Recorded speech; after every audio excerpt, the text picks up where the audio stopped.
What's up everyone, my name is Nanad and I'm a legal intern at LEXIS and Company, and I'm also a student of the Maharashtra National Law University, Mumbai. In today's video, we're going to be talking a bit about the status quo of ESG in India, so let's get started. Now, with rising awareness regarding the need for a sustainable development in all facets of life, the economic sphere of this world has come up with a new ideal of sustainable investing. It is an investment discipline that considers environmental, social, as well as corporate governance, that is ESG, criteria to generate a long-lasting and long-term competitive financial returns as well as a positive societal impact. ESG investing hence prioritizes a company's positive contributions to the community, to the environment, as well as its social impact. Rating companies based on ESG metrics allows socially conscious investors to screen potential investments to fit in with their particular investment goals as well as values. Now, this global pandemic that we are currently facing has raised the importance of ESG issues among investors, highlighting how catastrophic events such as climate change as well as environmental change in general could impact investment returns. Now, this concept is also taking off all over the Asia Pacific region as more and more institutional investors accelerated their ESG investments during the COVID-19 pandemic. Especially the ESG regulatory landscape in Asia is evolving very quickly, making sustainable practices an increasingly integral factor in investment decisions. According to a recent MSCI 2021 Global Institutional Investors Survey, around 79% of these investors in Asia Pacific regions increased their ESG investments significantly or moderately in response to the COVID-19 pandemic.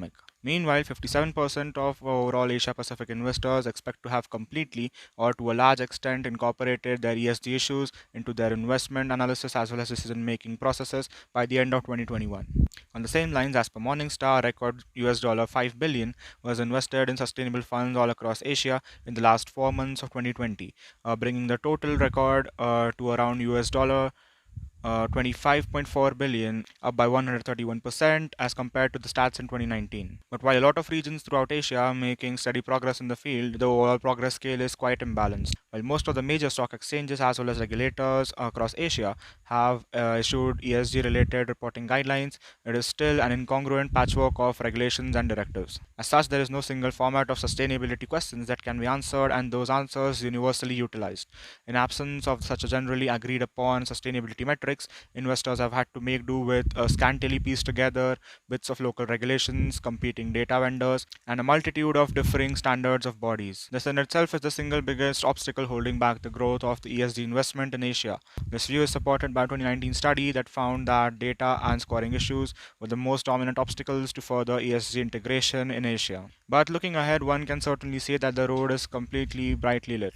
All that is required for Asia is to keep building ESG products as well as services by tailoring them more according to the region and its cultural practices, etc. Further, from a particularly product issuer perspective, providing ESG solutions must be very client driven. As such, the generational changes in Asia will certainly automatically favor a client driven policy. With the millennials and the Gen Z populace working on environmental causes as well as raising awareness in the investing community, it will become much more easier to facilitate ESG based services as well as products, which will eventually help increase awareness and responsibility regarding various environmental concerns. Hence, it can clearly be seen that the ESG investing is no longer backwater in the Asia Pacific region. It no longer is in its infancy, and with a combination of investor awareness as well as attractive opportunities being catalyzed rapidly by improving information as well as product design, all the conditions are in perfect place to help Asia soar through as a new frontier in this space. That is all for this video. If you learned something from it, do definitely like, share and subscribe. Do definitely comment down below any questions, suggestions, opinions or queries you might have regarding the video. That's all. Thanks for watching and I hope you have a good one.